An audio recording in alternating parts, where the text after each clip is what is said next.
بسم الله الرحمن الرحيم.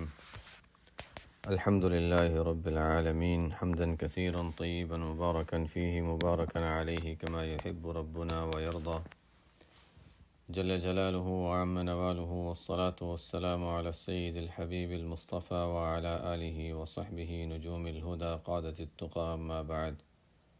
اللهم انفعنا بما علمتنا وعلمنا ما ينفعنا. اعوذ باللہ من الشیطان الرجیم. بسم اللہ الرحمن الرحیم. ومن نعمره ننکسه في الخلق افلا يعقلون وما علمناه الشعر وما ينبغي له ان هو الا ذکر وقرآن مبین لینذر من كان حیا ويحق القول على الكافرین.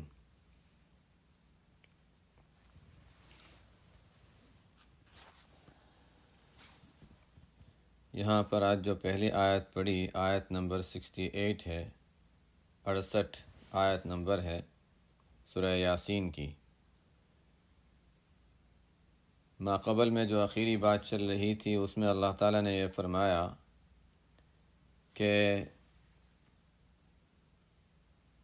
قیامت کے دن تو یہ حال ہوگا کہ ان کے منہ پر مہر لگا دی جائے گی، ہاتھ پیر وغیرہ باتیں کریں گے. پھر اللہ تعالیٰ نے فرمایا کہ اگر ہم چاہیں تو ان کی آنکھوں کو مٹا دیں، پھر سیدھا راستہ نظر ہی نہیں آئے گا. جیسے آخرت کا راستہ وہ دیکھنا نہیں چاہتے، دنیا کا راستہ بھی نظر نہیں آئے گا پھر. اور ہم اگر چاہیں تو ان کی شکلیں بدل دیں، انسان سے کوئی اور شکل بنا دیں. فَمَا اسْتَطَاعُوا مُضِيًّا وَلَا يَرْجِعُونَ، پھر آنا جانا کہیں ان کا بس جہاں تھے وہ معذور ہو جائیں اور وہیں ٹھہر جائیں اور انسانی شکل سے بھی نکل جائیں. کسی کو اس پر اشکال ہو سکتا ہے یا سوال ذہن میں آ سکتا ہے کہ انسان سے جانور کیسے بن جائے، اتنی شکل کیسے بدل جائے. اللہ تعالیٰ فرماتے ہیں کہ دیکھو تھوڑی بہت شکل بدلنا تو ہر ایک دیکھتا ہی ہے. وہ کیا؟ وَمَن نُعَمِّرْهُ نُنَكِّسُهُ فِي الْخَلْقِ أَفَلَا يَعْقِلُونَ. یہ تو ہر ایک کے ساتھ انسان دیکھتا ہے کہ جس کو ہم عمر زیادہ دیتے ہیں تو اس کو پیدائش کے اعتبار سے، خلقت کے اعتبار سے پلٹ دیتے ہیں. کیا پھر بھی ان کو سمجھ نہیں آتی؟ اس فعل سے اللہ تعالیٰ کا انسان میں جو تغیر، اللہ کی جانب سے انسان کے اندر جو تغیر ہوتا ہے اسے بتایا جا رہا ہے. اللہ کی قدرت کو بتایا جا رہا ہے کہ ایک انسان ہے، ماں کے پیٹ میں ہے، بالکل کمزور چھوٹا سا بچہ ہے. ابھی نہ وہ اس کو کسی چیز کی کوئی ضرورت کا احساس ہے، نہ اس کو کچھ پتہ ہے، نہ دنیا کی کوئی خبر ہے. دنیا میں آتا ہے تو پھر حالت بدلتی ہے. کمزور ہے، ماں باپ کو اس کے ذمے، ماں کے ذمے ڈال دیا، باپ کے ذمے ڈال دیا، دوسروں کے ذمے ڈال دیا کہ اس کا خیال رکھیں. دل میں محبت ڈال دی، وہ خیال بھی رکھتے ہیں. آہستہ آہستہ آہستہ اس میں قوت آنی شروع ہو جاتی ہے، طاقتور ہو جاتا ہے. اتنا طاقتور کہ پھر رب سے مقابلہ کرنے لگتا ہے. کہتا ہے من اشد منا قوہ. ایسے لوگ بھی گزرے کہ ہم سے زیادہ طاقتور کون ہے. اور چلو انہوں نے تو زبانی کھلم کھلا اعلان کیا تھا. بہت سے انسان وہ ہیں جو کہتے ہیں مجھے کوئی کچھ نہیں کر سکتا. میں ان کی اہل باطل کی بات نہیں کر رہا، میں ان کی بات نہیں کرتا جو اللہ کو نہیں مانتے. جو اللہ کو مانتے ہیں، دین کو مانتے ہیں، عبادتیں کرتے ہیں، ان کی بات کر رہا ہوں کہ کبھی ان کو اللہ کی جانب سے ایسی قوت اور طاقت حاصل ہوتی ہے کہ وہ اسی کو اپنا سمجھنے لگ جاتے ہیں. جیسے ہمارا ایک حال ہے کہ اپنی کسی اللہ کی دی ہوئی کسی نعمت کو ہم اپنا سمجھنے لگ جاتے ہیں. مال کے بارے میں تو ہم یہی سمجھتے ہیں یہ تو ہم نے کمایا، ہماری محنت ہے، ہمارا حق ہے. ٹھیک ہے، اللہ نے ہمیں حق تو دیا ہے، لیکن اللہ کی طرف سے ایک امانت ہے. جب تک چاہے گا رہے گی، جب چاہے گا اللہ تعالیٰ لے لے گا. کیسے لے گا وہ اس کے نظام ہے، اس کے طریقے ہیں. انسان کے دل میں آیا کہ چلو ٹھیک ہے میں فلانی چیز خرید لوں، خرید لی، ٹوٹ گئی. یا زندگی میں کسی طریقے سے وہ مال اللہ چاہے تو ختم ہو جائے. قرآن میں جگہ جگہ اس کی مختلف طریقوں سے مثالیں دیں. یا اچانک سے موت آ گئی اور ہر چیز دوسرے کی ہو گئی. تو انسان اپنی کون سی چیز کو کہہ سکتا ہے کہ میری ہے، میری قوت سے حاصل ہوئی ہے؟ سب اللہ کا دیا ہوا ہے، اللہ کی طرف سے ہے۔ تو بہرحال انسان کو جسمانی طاقت حاصل ہوتی ہے، کوئی قوت حاصل ہو جاتی ہے، حکومت حاصل ہوتی ہے، کہتا ہے اچھا یہ تو مجھ سے کون لے سکتا ہے، یہ تو میرا ہے۔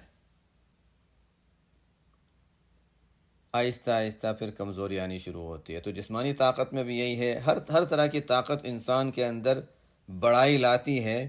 اگر وہ بڑوں کی تربیت اس کو حاصل نہیں ہے، بزرگوں کی سرپرستی اگر اس کو حاصل نہیں ہوئی، کسی سے تربیت حاصل نہیں کی، جس کو کہتے ہیں جس کسی کے جوتے سیدھے نہیں کیے، تو یہ کبر میں انسان کو لے جاتا ہے۔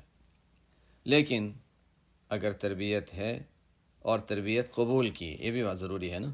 ایک تو ہوتا ہے کہ کسی نے تربیت کی لیکن قبول کرے نہ کرے، وہ بھی تو ایک ہر ایک کا الگ الگ ہوتا ہے لیکن صلاحیت۔ بعض ہیں جن پر کتنی محنت کی گئی تربیت قبول ہی نہیں کی، سوچ ہی نہیں بدلی۔ بہرحال یہ تو اللہ تعالیٰ کا نظام ہے، یہدی من یشاء و یضل من یشاء۔ جتنا اللہ نے ہمیں دیا ہے اللہ کا فضل ہے، احسان ہے، مزید اللہ سے مانگیں گے، مل گیا تو ہمارا کوئی کمال نہ ہو۔ یہ سوچ انسان جتنی پختہ کر لے اتنا وہ اللہ تعالیٰ سے تعلق میں قوت پیدا کر سکتا ہے، ورنہ اللہ تعالیٰ سے بعد ہی ہوتا رہے گا۔ تو بہرحال انسان کی جب طاقت بڑھتی ہے تو طاقت بڑھنے سے ایک وقت ایسا آتا ہے کہ وہ بس اب ہر ایک سے دوسرے سے مقابلے پہ آ جاتا ہے اور یہ سمجھتا ہے کہ یہ میری چیز ہے، میری طاقت ہے۔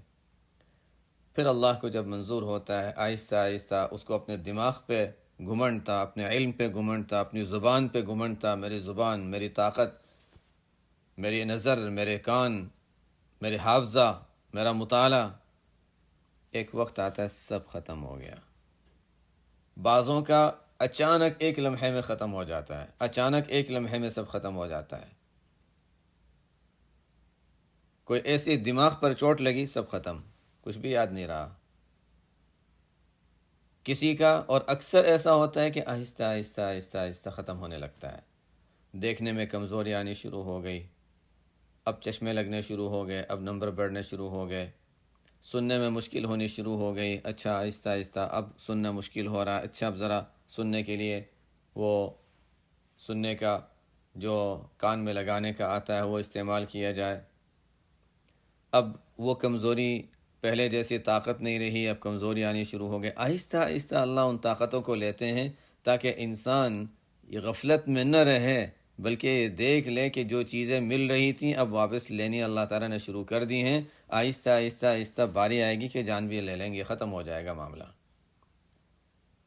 یہ انسان کو آخرت کی طرف متوجہ کرنے کے لیے ہے، اور عجیب عجیب حکمتیں اللہ تعالیٰ کی۔ اور اچانک سے اگر سب کچھ چلا جائے تو انسان کے لیے وہ غم ناقابل برداشت ہو جاتا ہے۔ کبھی آہستہ آہستہ آہستہ آہستہ جاتا ہے، اچھا کہتا ہے اچھا میں کمزور ہو رہا ہوں، اچھا میں کمزوری آ رہی ہے، اچھا اب چلنا ذرا مشکل، تھوڑا تھوڑا چل لیتا ہوں اب۔ آہستہ آہستہ جب نیچے انسان آتا ہے تو اس قابل برداشت بھی ہو جاتا ہے کسی درجے میں۔ ایک ساتھ سب کچھ ختم ہو جائے تو مشکل ہو جائے۔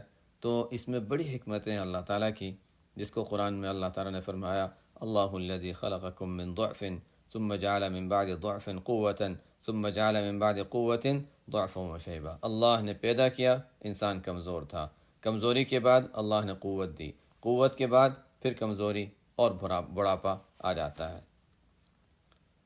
وَمَن نُعَمِّرْهُ نُنَكِّسُ فِي الْخَلْقِ۔ اللہ تعالیٰ یہ فرماتے ہیں جس کی عمر ہم زیادہ کرتے ہیں تو اب وہ معاملہ اس کا پلٹ جاتا ہے۔ ایک عمر تھی جس میں اس کو چیزیں پسند تھیں، اب وہی چیز ناپسند ہونے لگی۔ شور وغیرہ مجمع پسند تھا، اب کہتا نہیں سب ہٹو سب ہٹو، شور نہیں چاہیے مجھے۔ انسان ویسے عام حالات میں کبھی تھکا ہو تب بھی شاید اس طرح کا معاملہ پیش آتا ہے، لیکن بڑھاپے میں اب وہ بات الگ ہو گئی۔ پہلے بچے آس پاس ہونے، اب بچے نہیں چاہیے قریب میں۔ پہلے کوئی چیز کھانے کی پسند تھی، اب وہ کھانا نہیں چاہیے، اب تو بس نرم ہونا چاہیے کھانا۔ پہلے تیز کھانا پسند تھا، اب تیز نہیں ہونا چاہیے۔ عجیب عجیب حالات بدل جاتے ہیں۔ من عاش اخلقت الایام حدتہ وخانہ ثقتہ السمع والبصر۔ کسی شاعر نے کہا ہے کہ جب انسان زیادہ دنیا میں رہتا ہے تو دنیا کے ایام، دنیا کی اس کی زندگی، اس کی تیزی، اس کی قوت، اس کی تیزی، ان تمام چیزوں کو پرانا کر دیتے ہیں، کمزور کر دیتے ہیں۔ جن دو چیزوں پر انسان کو بھروسہ تھا، کان اور آنکھیں، کہ میں نے سنا ہے، میں نے دیکھا ہے، کان اور آنکھیں جن پر انسان کے بھروسہ تھا، وہ بھی اس کے خلاف، یعنی وہ بھی اس کو پورا ساتھ نہیں دیتے اور اس کے ساتھ بے وفائی کرنے لگ جاتے ہیں۔ اور ویسے بھی پتہ نہیں کون ایسے لوگ ہوں گے جن کو بہت طویل عمر رہنے کا شوق ہوگا، اور ظاہر ہے دنیا میں رہ کر انسان اللہ کو راضی کرتا رہے، جتنا اعمال زیادہ کرے گا اتنا زیادہ ترقی کرے گا، وہ بات تو صحیح ہے، لیکن دنیا میں زیادہ رہنا یہ پریشانیوں میں زیادہ رہنا ہے۔ دنیا میں زیادہ رہنا پریشانیوں میں زیادہ رہنا ہے۔ کسی حاکم نے خواب دیکھا کہ میرے سب دانت گر گئے، کسی تعبیر والے سے پوچھا کہ اس کی کیا تعبیر ہوگی، تو جس سے تعبیر پوچھی انہوں نے کہا کہ آپ کے سب رشتہ داروں کی آپ کے سامنے وفات ہو جائے گی۔ حاکم کو وہ خواب کی تعبیر اچھی نہیں لگی، اس کو کہا اس کو قید کر دو۔ کیسی تعبیر دی؟ دوسرے معبر کو بلایا، اس سے تعبیر پوچھی، اس نے کہا کہ اللہ تعالیٰ آپ کو آپ کے تمام اعزاء اقربا کے مقابلے میں زیادہ لمبی عمر دیں گے۔ خوش ہو گیا کہ ہاں یہ تعبیر اچھی ہے، حالانکہ نتیجہ دونوں کا ایک ہی تھا، انداز دونوں کا مختلف تھا۔ بہرحال یہی ہے، عمر زیادہ لمبی ہے تو دنیا میں انسان اپنی تکلیفیں دیکھے گا، دوسروں کی تکلیفیں دیکھے گا، پریشانیاں دیکھے گا، اموات دیکھے گا۔ جتنی عمر بڑھتی ہے، ہم نے تو ہمارے بڑوں کو دیکھا، ایک صدمہ، دوسرا صدمہ، تیسرا صدمہ، صدموں پہ صدمہ، بڑے چلے گئے، ساتھی چلے گئے، ماتحت چھوٹے جانے شروع ہو گئے، اور یہ ایک کے بعد دوسرا صدمہ۔ ٹھیک ہے، آخرت کے لحاظ سے رفع مراتب تو ہے، لیکن دنیا بہرحال تکلیف کی جگہ ہے۔ اور اس کے علاوہ پھر عمر بڑھتی ہے تو معذوریاں، کمزوریاں، یہ سب چیزیں ساتھ ساتھ آنے لگ جاتی ہیں۔ خیر، اللہ تعالیٰ نے کیا کچھ فرما دیا، وَمَن نُعَمِّرْهُ نُنَكِّسْهُ فِي الْخَلْقِ، جس کو عمر زیادہ دیتے ہیں تو دیکھو اس میں کیسا تغیر آتا ہے، کیسی تبدیلی آ جاتی ہے، ہر چیز بدلنی شروع ہو جاتی ہے۔ تو اس سے بھی انسان کو سمجھنا چاہیے کہ انسان میں یہ تغیر ہر ایک دیکھتا ہے، یہ تبدیلی سب دیکھتے ہیں، تو اسی طرح انسان کو اللہ چاہیں تو انسان سے دوسری حالت میں، غیر انسان کی حالت میں بھی چاہیں تو بدل سکتے ہیں۔ اللہ کی قدرت میں یہ چیز شامل ہے، اور جب اللہ کی قدرت یہ ہے تو پھر اللہ تعالیٰ ہدایت پر بھی قادر ہیں اور ہدایت نہ دینے پر بھی قادر ہیں۔ توفیق دی ہے اللہ کی ہے، توفیق سلب کر لیں اس پر بھی قادر ہے، جنت دیں اس پر بھی قادر ہیں، دوزخ دیں اس پر بھی قادر ہیں۔ اپنے لیے خیر مانگو، دنیا کی عافیت مانگو، آخرت کی بھی اللہ تعالیٰ سے خیر اور عافیت مانگو۔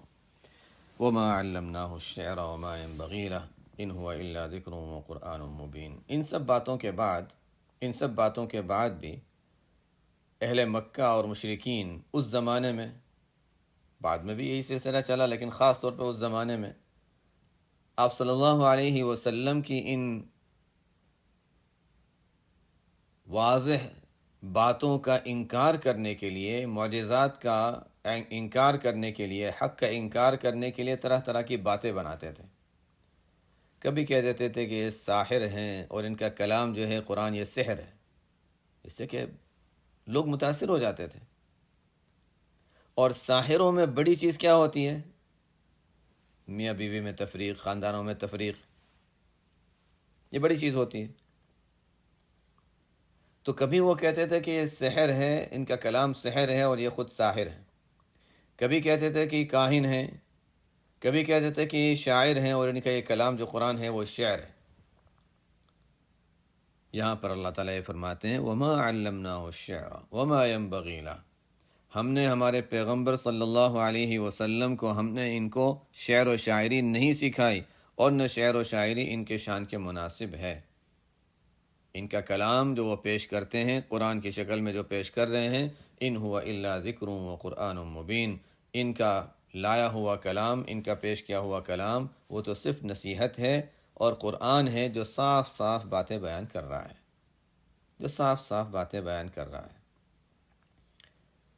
ہم نے پہلے پڑھ لیا ہے کہ شعر و شاعری اسلام میں منع نہیں ہے، لیکن حضور صلی اللہ علیہ وسلم کو شعر و شاعری نہیں سکھائی گئی۔ حضور اقدس صلی اللہ علیہ وسلم نے کبھی کبھی اشعار نقل فرمائے ہیں دوسروں کے۔ حنین کے موقع پر فرمایا تھا انا النبی لا کذب انا ابن عبد المطلب۔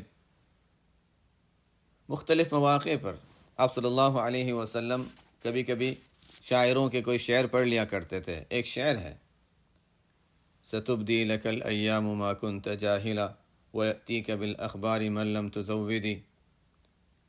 یہ شعر بھی آپ صلی اللہ علیہ وسلم نقل فرمایا کرتے تھے، جس کا مطلب یہ ہے کہ دیکھو کبھی کبھی زمانہ، کبھی کبھی یہ حالات تمہارے سامنے وہ چیزیں ظاہر کر دیتے ہیں جس کو تم نہیں جانتے تھے۔ وقت آتا ہے اچھا یہ تو ایسا تھا، حالات کو پہچان لیا، لوگوں کو پہچان لیا، تجربے سے انسان بہت چیزیں سیکھتا ہے۔ ستبدی لک الایام ما کنت جاہلا۔ جن کو اپنا سمجھتے تھے وہ غیر نکلے، جن کو غیر سمجھتے تھے اپنے نکلے۔ یہ تو صرف میں ایسے ہی بات کر رہا ہوں، مطلب یہ ہے کہ حالات انسان کو سکھاتے ہیں۔ اصل شعر آگے والا ہے جس کی وجہ سے آپ صلی اللہ علیہ وسلم میں پڑھتے تھے وَيَأْتِيكَ بِالْأَخْبَارِ مَن لَّمْ تُزَوِّدِي۔ اور کبھی ایسا بھی ہوتا ہے کہ تمہارے پاس ایسے لوگ خبریں لے آتے ہیں جن کو تم نے کوئی توشہ نہیں دیا۔ لفظی ترجمہ، مفہوم اس کا یہ ہے کہ پہلے زمانے میں اگر کہیں دور کی خبریں انسان کو معلوم کرنی ہوتی تو کیا کرتے تھے؟ کسی کو پیسے دیے، سواری دی، توشہ دیا کہ جاؤ، جا کر وہاں جاؤ اور وہاں جا کر وہاں کے حالات معلوم کر کے پھر مجھے آ کر بتاؤ۔ یہ آسان طریقہ تھا، یعنی آسان کا مطلب یہ کہ عام طور پہ یہی ذریعہ تھا، الا ہے کہ کبھی کوئی وہاں سے آ گیا۔ کبھی ایسا ہوتا تھا کہ انسان چاہتا تھا کہ وہاں کی خبریں معلوم ہوں اور وہاں سے کوئی مسافر آ گیا تو اس سے بیٹھ کے معلومات لینی، اچھا وہاں کا کیا حال ہے، وہاں کا کیا حال ہے، فلانا کیسا ہے۔ تو اسی کو شاعر نے کہا ہے وَيَأْتِيكَ بِالْأَخْبَارِ، کبھی کبھی تمہارے پاس خبریں لے آتا ہے ایسا شخص جس کو تمہیں کچھ دینا نہیں پڑا، وہ خود ہی آ گیا تمہارے پاس۔ آپ صلی اللہ علیہ وسلم یہ شعر کیوں پڑھتے تھے؟ یہ بتانے کے لیے کہ دیکھو تم لوگوں کو کوئی محنت مشقت نہیں اٹھانی پڑی، کوئی خرچہ نہیں کرنا پڑا، اللہ نے مجھے بھیج دیا تمہیں صحیح باتیں بتانے کے لیے۔ بہرحال آپ صلی اللہ علیہ وسلم اس طرح کے بعض حکمت والے اشعار ہوا کرتے تھے، وہ پڑھتے تھے۔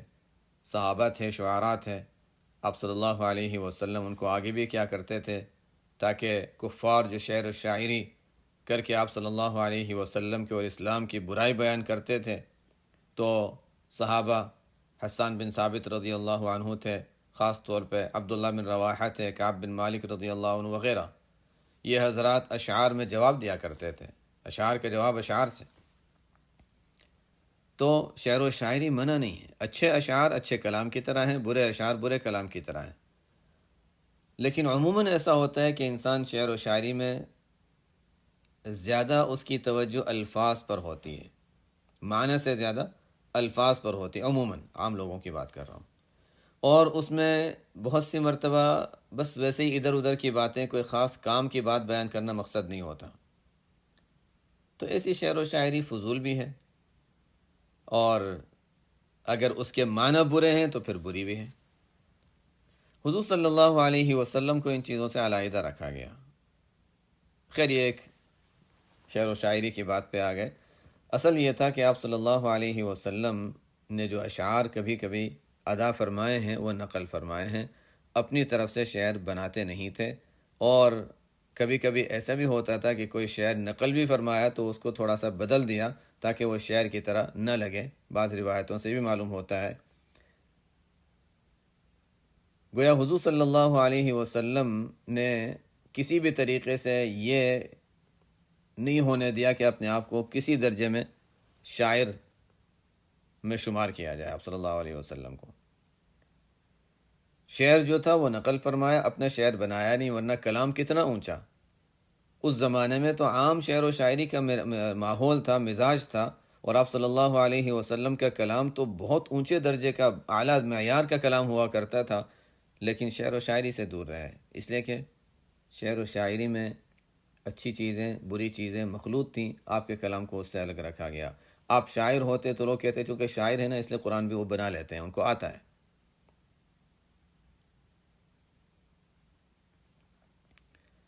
اچھا، اب سوال یہ ہے کہ آپ صلی اللہ علیہ وسلم کبھی کبھی شعر نقل فرما دیتے تھے، خود شاعر نہیں تھے، اور ظاہر ہے شعر بنانا، ایک دو شعر بھی زندگی میں کوئی کبھی بنا لے تو اس سے شاعر نہیں بن جاتا۔ تو آپ صلی اللہ علیہ وسلم تو ویسے بھی نقل فرماتے تھے اگر کبھی کوئی شعر آپ سے منقول بھی ہے۔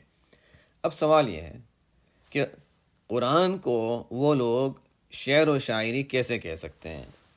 ہم لوگ جو شعر و شاعری نہیں جانتے، شعر و شاعری کیا ہوتا ہے، اس کے اوزان کیا ہوتے ہیں، فعولن والا وزن ہوتا ہے یا اس کا وزن ہوتا ہے، اس کا وزن ہوتا ہے، وہ تو اصول ہیں، اس کے قواعد ہیں۔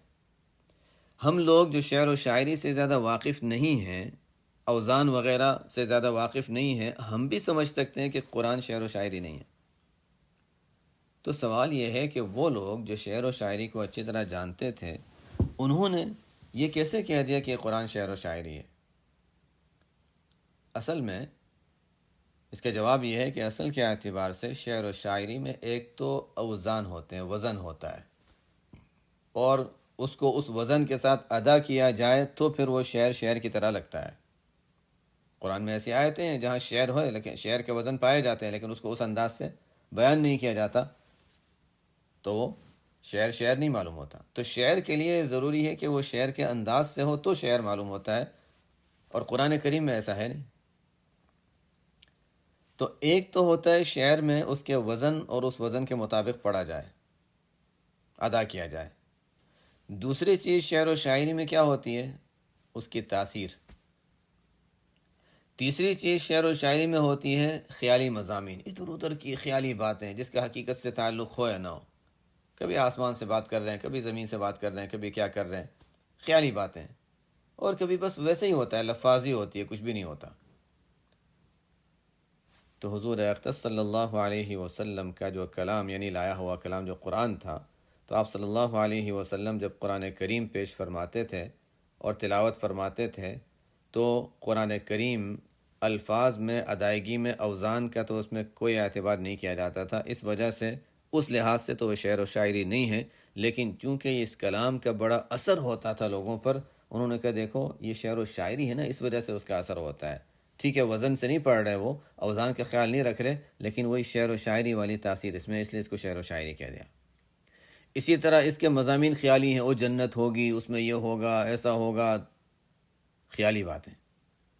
تو اس مناسبت سے وہ آپ صلی اللہ علیہ وسلم کے کلام کو اور قرآن کریم کو شعر و شاعری کہا کرتے تھے، ورنہ تو ظاہر ہے بچہ بھی سمجھتا ہے، جو ناواقف ہے وہ بھی سمجھ سکتا ہے کہ یہ اشعار نہیں ہے، یہ اشعار نہیں ہے، یہ تو متصل کلام ہے جو ایک ساتھ بیان کر رہا ہے، نصیحت ہے، اور کوئی اوزان وغیرہ کے ساتھ اشعار نہیں بیان کیے گئے۔ وما علمناہ الشعر وما ينبغي له۔ اگر آپ صلی اللہ علیہ وسلم شاعر ہوتے تو لوگ کہتے ہیں اچھا تو شاعر تھے نا، تو اس لیے انہوں نے اس طرح کا کلام بھی بنا دیا، تو کوئی ان سے تو کوئی بعید نہیں ہے، لیکن آپ شاعر تھے ہی نہیں۔ وما علمناہ الشعر وما ينبغي له ان هو الا ذکر وقرآن مبین۔ یہ جو آپ کلام صلی اللہ علیہ وسلم کلام لا رہے ہیں وہ تو صرف نصیحت ہی نصیحت ہے، اس میں کوئی خیالی باتیں نہیں، نصیحت ہے، انسان کے کام کی باتیں، اور ایسا قرآن ہے جس میں صاف صاف احکام بیان کیے گئے ہیں، کوئی خیالی باتیں نہیں ہیں۔ وما علمناہ الشعر وما ينبغي له ان هو الا ذکر وقرآن مبین۔ کیوں لایا یہ کلام، کیوں پیش کیا گیا، قرآن کیوں اترا ہے، اللہ تعالیٰ نے کیوں بھیجا ہے؟ لینذر من کان حیا ویحق القول علی الکافرین، تاکہ یہ قرآن ایسے شخص کو ڈرائے، لینذر ایسے شخص کو ڈرائے جس میں زندہ دل موجود ہو، جو زندہ ہو۔ من کان حیّن کا ترجمہ جو زندہ ہو، جو زندہ ہو کا مطلب یہ تب سب زندہ ہی تھے جو سن رہے تھے، لیکن زندہ تھے مردوں کی طرح، جیسے مردے ہیں۔ انک لا تسمع الموتى قرآن میں پہلے آ چکا ہے کہ یہ مردے کی طرح ہیں، یہ ان کو سنا نہ سنا ان کو کوئی نفع ہی نہیں ہوتا۔ جیسے قبرستان میں جا کر ان سے کہیں کہ اچھا یہ کرو وہ کرو، بیچارے کچھ کر نہیں سکتے، تو یہ لوگ بھی کچھ کر نہیں سکتے۔ لینذر، یہ قرآن اس لیے اترا ہے تاکہ آپ صلی اللہ علیہ وسلم اس قرآن کے ذریعے سے ڈرائیں اس کو جو زندہ ہو، یعنی جس کا دل زندہ ہو، حیات قلبیہ جس کو حاصل ہو، دل جس کا زندہ ہو، وَيَحِقَّ الْقَوْلُ عَلَى الْكَافِرِينَ، اور تاکہ صحیح بات اور حق بات کافروں کے خلاف ثابت ہو جائے، حجت ثابت ہو جائے، آخرت میں قیامت میں یہ نہ کہیں کہ ہمیں تو کوئی حق بات پہنچی ہی نہیں تھی، اس لیے یہ قرآن لایا گیا ہے۔ اولم يروا انا خلقنا لهم مما عملت ایدینا انعاما فهم لها مالکون وذللناها لهم فمنها ركوبهم ومنها يأكلون۔ اللہ تعالیٰ کی قدرت دیکھنی ہے تو دیکھو، اولم یرو، کیا یہ لوگ نہیں دیکھتے کہ ہم نے ان کے لیے پیدا کیا مما عملت ایدینا، جس کا لفظی ترجمہ ہم کریں تو ہمارے ہاتھ کی بنائی ہوئی چیزوں میں۔ اللہ تعالیٰ جب خصوصی انعام کسی چیز کو، کسی چیز کے خاص انعام ہونے کو بیان فرماتے ہیں، مخلوقات میں فرماتے ہیں میں نے اپنے ہاتھ سے بنایا۔ آدم علیہ السلام ایک خاص انعام اور ان کو خاص اعزاز دیا گیا۔ اللہ تعالیٰ نے فرمایا ما منعک الا تسجد، وہ قرآن میں دوسری جگہ ہے ما خلقت بیدی، جس کو میں نے اپنے ہاتھ سے بنایا تھا تو نے اس کو سجدہ کیوں نہیں کیا، آدم علیہ السلام۔ یہاں پر اللہ تعالیٰ فرماتے ہیں کہ ان چوپایوں کو، ان جانوروں کو ہم نے اپنے ہاتھ سے بنایا، مطلب یہ کہ خاص انعام کے طور پر ہم نے بنا کر تمہیں دیا ہے۔ یہ اونٹ ہے، گائے ہے، بکری ہے، اس میں اگر یہ نہ ہوتے، اگر یہ تین قسم کے جانور دنیا میں نہ ہوتے تو انسان کو کتنی مشکلات ہوتی۔ اولم یروا انا خلقنا لهم مما عملت ایدینا انعاما، اب تو ہم نے بہت سی چیزوں میں گزارا کر لیا ہے، اور اس کے متبادل چیزوں پر تھوڑے عرصے کے لیے ہے، پتہ نہیں کب تک یہ رہتا ہے، لیکن بہرحال فی الحال تو ایسا ہی ہے کہ چٹی کے اونٹ اور گائے، اونٹ بیل ہیں اور بکریاں ہیں، انسان اس کے بجائے گزارا کر لیتا ہے کسی چیز درجے میں، ہم کہہ سکتے ہیں گاڑیاں ہیں، دوسری سواریاں ہیں، اور بیل وغیرہ جو کھیت کے لیے استعمال ہوتے تھے اس کی جگہ اب ٹرک وغیرہ، ٹریکٹر وغیرہ آ گئے، یہ سب طرح کی چیزیں آ گئیں۔ لیکن پھر بھی ان چیزوں کا کتنا استعمال ہے اور کتنے منافع ہیں، ان حالات میں بھی، اتنی ٹیکنالوجی کے زمانے میں بھی ان سے انسان کتنی مدد لیتا ہے۔ اور جس زمانے میں یہ سب چیزیں نہیں تھی تب تو انسان کا گزارا اسی پہ تھا۔ انا خلقنا لهم مما عملت ایدینا انعاما، تو ایک تو اللہ نے ہمارے لیے، انسانوں کے لیے چوپائے پیدا کیے، یہ خاص اللہ کا انعام ہے۔ اور پھر دوسرا انعام اللہ کا یہ ہے کہ ایک تو یہ کہ ہم اس سے فائدہ اٹھائیں، دوسرا بڑا انعام اللہ تعالیٰ کا یہ ہے کہ فہم لہا مالکون، کہ لوگ اس کے مالک بھی بن جاتے ہیں۔ اگر صرف ایسا ہوتا کہ عام چیز ہے استعمال کر لو وہیں رہنے دو، نہیں، ہم نے لے لیا، میں نے خریدا، میری ملکیت میں آ گیا، اب میں اسے جس طرح چاہوں استعمال کروں، میری ملکیت ہے، چاہے میں اس کو کام میں لاؤں، چاہے اس کو ویسے ہی رہنے دوں، چاہے اس کو ذبح کر کے گوشت استعمال کروں، چاہے اس کو دودھ کے لیے رکھوں، چاہے اس کے بالوں کو کسی کام میں لاؤں، اس کا ایک ایک جز، ایک ایک چیز ابھی بھی اس زمانے میں کتنی کام میں آتی ہے۔ طرح طرح کی چیزوں ہم دیکھیں گے، اچھا جانور کے بال اس میں استعمال ہوئے ہیں، اس کی کھال استعمال ہوئی ہے، اس کی ہڈیاں استعمال ہوئی ہے، کہیں جیلیٹن بن رہا ہے تو کہیں کیا بن رہا ہے، کہیں کیا بن رہا ہے۔ وَذَلَّلْنَاهَا لَهُمْ، تو ایک تو یہ کہ فہم لہا مالکون، پھر یہ کہ وَذَلَّلْنَاهَا لَهُمْ، تیسرا انعام، ایک انعام اللہ نے ہمارے فائدے کے لیے ان کو پیدا کیا، اور خصوصی انعام کے طور پر اللہ نے فرمایا کہ میں نے اپنے ہاتھوں سے بنایا۔ دوسری بات کہ اللہ نے ہمیں اس کی بھی اجازت دی کہ تم اس کے مالک بن جاؤ۔ تیسری چیز وَذَلَّلْنَاهَا لَهُمْ، وَذَلَّلْنَاهَا لَهُمْ، ہم نے ان جانوروں کو ان کے تابع کر دیا۔ عجیب بات ہے کہ یہ جانور اتنے طاقتور، اور ایک کمزور سا انسان وہ اونٹ کو، ہاتھی کو، گائے کو، بیل کو ایک ایک نہیں بلکہ پورے مجمع کو چلا کر لے جاتا ہے، اور سب اس کے تابع ہوتے ہیں۔ دیکھا جائے تو اونٹ کی طاقت اور انسان کی طاقت، اونٹ کی طاقت بہت زیادہ ہے، اور کئی کئی اونٹوں کو انسان اپنے ساتھ لے جاتا ہے اور اس کے تابع ہوتے ہیں، ادھر چلو ادھر چلو، اور اوپر بیٹھ گیا تو اچھا ادھر لے جائے ادھر لے جائے گا۔ وَذَلَّلْنَاهَا لَهُمْ، تو اللہ تعالیٰ کا ایک انعام یہ بھی ہے کہ انسان کے تابع کر دیا اللہ تعالیٰ نے ان جانوروں کو۔ فمنها رکوبہم، پھر انسان کی مرضی ہے، ان میں بعض انسان کے سواری کے طور پر کام آتے ہیں، ومنها یاکلون، اور بعض کو انسان کھا لیتا ہے، کھانے میں استعمال کرتا ہے۔ ملکیت ہے تو یہ سب کر سکتا ہے، ملکیت نہ ہوتی تو نہ کر سکتا۔ تابع ہے تو اس لیے جس طرح چاہے اس سے کام میں لاتا ہے۔ اور صرف اتنا ہی نہیں، یہ چند بڑے بڑے انعامات اللہ تعالیٰ نے بیان فرمائے، اور پھر اللہ تعالیٰ فرماتے ہیں وَلَهُمْ فِيهَا مَنَافِعُ وَمَشَارِبُ، اور لوگوں کے لیے ان جانوروں میں بہت سے فائدے ہیں۔ اس کے علاوہ جو ہم نے پیچھے بیان کیا، اس کے علاوہ اور بہت سے فائدے ہیں، بہت سے منافع ہیں۔ اس کی ایک ایک چیز کام میں آتی ہے۔ اس کی چربی دیکھو تو کہاں کام میں آتی ہے، ہڈیاں کس کام میں آتی ہیں، اس کا پاخانہ تک کھیت میں کام آتا ہے جو کھاد وغیرہ بنایا جاتا ہے۔ منافع و مشارب، اور پینے کی چیز ہے، دودھ ہے، انسان دودھ استعمال کرتا ہے۔ افلا یشکرون، کیا پھر بھی لوگ اللہ کی نعمتوں کا شکر ادا نہیں کرتے کہ ایک چیز میں اللہ نے کتنی چیزیں دے دیں، ایک نعمت سے کتنی نعمتیں اللہ تعالیٰ نے دے دیں۔ وَاتَّخَذُوا مِن دُونِ اللَّهِ آلِهَةً لَعَلَّهُمْ يُنصَرُونَ، لیکن اللہ کی ان تمام نعمتوں کے باوجود، اللہ تعالیٰ کی طرف سے اتنے سارے احسانات کے باوجود، یہ لوگ کیا کرتے ہیں؟ بجائے اس کے کہ اللہ کا شکر ادا کریں، وہ جاتے ہیں ادھر ادھر، درگاہ پہ جا کر سجدہ کر لیا، اس کو جا کر سجدہ کر لیا۔ یہاں تو اللہ تعالیٰ غیروں مشرکین کی بات فرما رہے ہیں کہ دیکھو یہ اللہ کے سوا دوسروں کی عبادت کرتے ہیں اور دوسروں کو خدا قرار دیتے ہیں۔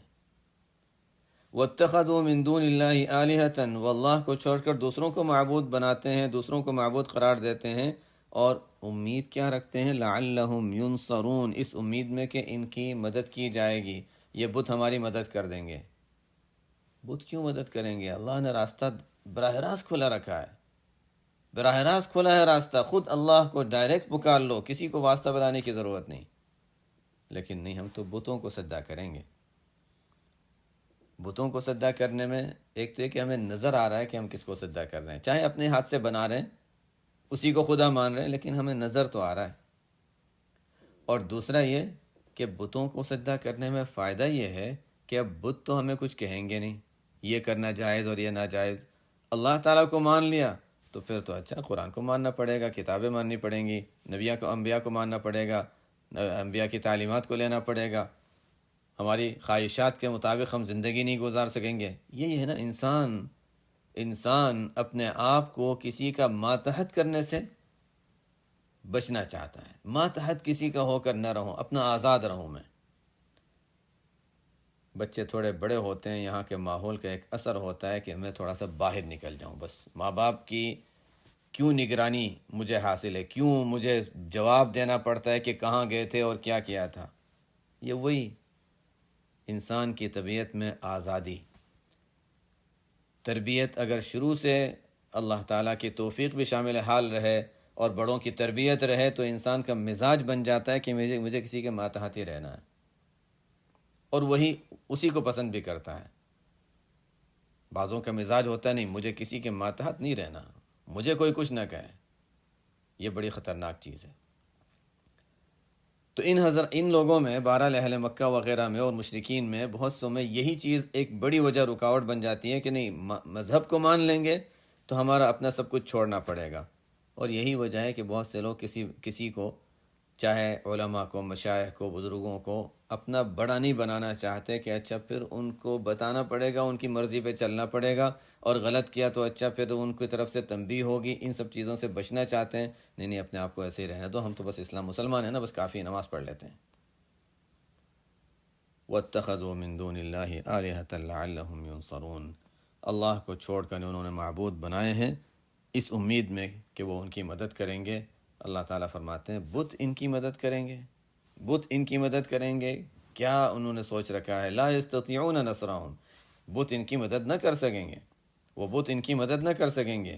اللہ تعالیٰ ابھی سے بتا رہے ہیں، دیکھ لو، بعد میں نہ کہنا کہ ہمیں پتہ نہیں تھا، یہ مدد نہ کر سکیں گے۔ وَهُمْ لَهُمْ جُنْدٌ مُحْضَرُونَ، بلکہ یہ بت ان کے مخالف جماعت بن کر قیامت کے دن حاضر کیے جائیں گے۔ قیامت کے دن ان بتوں کو لایا جائے گا، کہا جائے گا اچھا تم تو معبود تھے نا، تم خدا تھے؟ وہ کہیں گے نہیں، ما کانوا ایانا یعبدون، قرآن میں ہے، بت انکار کر دیں گے، انہوں نے ہماری عبادت کی نہیں. یہ کہیں گے ہم تمہاری عبادت کرتے رہے، تمہیں پوچھتے رہے، تمہارے سامنے سجدے کرتے رہے، تم کہہ رہے عبادت نہیں کی. نہیں، ہماری عبادت نہیں کی انہوں نے. جن سے مدد کی امید تھی وہی انکار کر دیں گے کہ انہوں نے تو ہماری عبادت کی نہیں، ہم تو خدا تھے ہی نہیں. اللہ تعالیٰ یہ فرماتے ہیں وَهُمْ لَهُمْ، اور یہ بت ان کے مقابلے میں ایک فریق، جیسے ہوتا ہے نا، ایک دو پارٹیز ہوتی ہیں، دو مدعی اور مدعا علیہ ہوتے ہیں، تو یہ دونوں فریق مخالف بن جائیں گے، ایک دوسرے کے مقابل جماعت بن جائیں گے، بت ان کے مقابلے میں پیش ہوں گے. اور یعنی کہ وہ ان کو خود کو خوشی سے آئیں گے، محضرون، زبردستی ان کو لایا جائے گا. ایک معنی بہرحال اس جملے کے ایک معنی یہ بیان کیے گئے وَهُمْ لَهُمْ جُنْدٌ مُحْضَرُونَ، کہ یہ بت جو ہیں ان کے مخالف جماعت بن کر قیامت کے دن حاضر کیے جائیں گے. ایک معنی. دوسرے معنی جو بعض تابعین سے منقول ہیں وہ بھی اچھے ہیں. حضرت حسن بصری رحمۃ اللہ علیہ، حضرت قتادہ وغیرہ سے منقول ہیں. وہ یہ ہے کہ وَهُمْ لَهُمْ جُنْدٌ مُحْضَرُونَ کے معنی یہ ہیں کہ دیکھو، اصل تو یہ عبادت بتوں کی کرتے ہیں یہ کہہ کر، بتوں کی عبادت کرتے ہیں یہ کہہ کر کہ یہ بت ہماری مدد کر دیں گے، بت ہماری مدد کر دیں گے اور آخرت میں ہمارے لیے بچاؤ کا ذریعہ بن جائیں گے، جو بھی ہمارے لیے اللہ کے قرب کا ذریعہ بن جائیں گے، ہماری مدد کریں گے، ہمیں جنت میں لے جائیں گے. تو ظاہر ہے کہ جب کسی کو خدا مانا جائے تو خدا ایسا ہونا کہ اچھا چلو آخرت میں تو مدد کرے گا، دنیا میں بھی تو کچھ نہ کچھ تو اس کی طرف سے آتا ہو، کچھ نہ کچھ تو دیتا ہو، کچھ نہ کچھ تو اس کی طرف سے ہو. اللہ تعالیٰ فرماتے ہیں کہ آخرت میں تو یہ کوئی ساتھ دینے والے ہیں ہی نہیں، وہ تو بلکہ مخالف ہوں گے، وہ تو ہوں گے. دنیا میں بھی وَهُمْ لَهُمْ جُنْدٌ مُحْضَرُونَ، اور یہ لوگ جو بتوں کی عبادت کرتے ہیں یہ لوگ ان کے مددگار بن کر ہر وقت حاضری دیتے رہتے ہیں. دیکھو بت ہے، اچھا گندا ہو گیا اس کو صاف کر لو، اچھا دیکھو اس کا وہ پھول پرانا ہو گیا، گلے میں پھول ڈال دو، اچھے ہار ڈال دو، اچھا اس کے لباس گندا ہو گیا، لباس میں دوسری چادر اوپر سے اڑا دو، اچھا آس پاس صفائی کر لو. خود کچھ نہیں کر سکتے، وہ ان کی خدمت میں لگے رہتے ہیں، ان کی طرف سے کچھ بھی آتا نہیں. تو بجائے اس کے کہ بت ان کی مدد کرتے، یہ ان کی مدد کر کے مدد کے لیے ہر وقت حاضری دیتے رہتے ہیں اور ان کے پاس جمع ہوتے رہتے ہیں، ان کی طرف سے کچھ بھی نہیں ہے. اور یہاں اللہ کا معاملہ دیکھو تو پیچھے اللہ تعالیٰ نے بتایا اللہ کی طرف سے کتنی عطائیں ہیں، کتنی عطائیں ہیں. انسان کے جسم میں انعامات، خارجی انعامات، طرح طرح کے انعامات، اللہ کی طرف سے عطائیں ہی عطائیں ہیں، چاہے اللہ کی نافرمانی کی جائے. اور ان بتوں کی طرف سے کچھ بھی نہیں ہے، چاہے ان کی جتنی بھی خدمت کی جائے. وَهُمْ لَهُمْ جُنْدٌ مُحْضَرُونَ. پھر بھی یہ نہیں مانتے، نہ مانے. اللہ تعالیٰ فرماتے ہیں اب اتنی صاف بات ہو گئی، اتنی واضح بات ہو گئی، پھر بھی نہیں مانتے، تو پھر ان کو رہنے دیجیے. فَلَا يَحْزُنْكَ قَوْلُهُمْ إِنَّا نَعْلَمُ مَا يُسِرُّونَ وَمَا يُعْلِنُونَ. اب ان کی باتیں آپ کے بارے میں کہتے ہیں آپ ساحر ہیں، آپ شاعر ہیں، آخرت کا انکار کرتے ہیں، بتوں کو خدا قرار دیتے ہیں. فَلَا يَحْزُنْكَ قَوْلُهُمْ. ان کی باتیں آپ کو غمگین نہ کریں، آپ ان کی باتوں کی وجہ سے غمگین نہ ہوں. ہم ہیں نا، اِنَّا نَعْلَمُ مَا يُسِرُّونَ وَمَا يُعْلِنُونَ، ہم جانتے ہیں کیا باتیں وہ چھپاتے ہیں، کیا چیزیں ظاہر کرتے ہیں. اور آخرت میں ان کی ہر بات کا ان کو بدلہ مل جائے گا. اس لیے آپ ان کی باتوں کی وجہ سے زیادہ پریشان نہ ہوں. میں اللہ تعالیٰ فرماتے ہیں میں نہیں مٹ لوں گا ان سے. آپ اپنے کام کرتے رہیے، احکام پہنچاتے رہیے، ان کی باتوں کی وجہ سے زیادہ اثر نہ لیں. آپ کی طبیعت پہ اس سے اثر ہوگا، اور آپ کے ظاہر ہے کہ انسان جب کسی بات پہ غمگین ہوتا ہے، غم کے لحاظ سے اس کی طبیعت پہ کمزوری اور اثرات ظاہر ہوتے ہیں. فرمایا کہ اس طرح کا غم اپنے اوپر نہ لیں. طبعی تو ہوتا ہے، لیکن اللہ تعالیٰ پھر بھی تسلی دے رہے ہیں. سبحانک اللہم و بحمدک، اشہد ان لا الہ الا انت، استغفرک و اتوب الیک.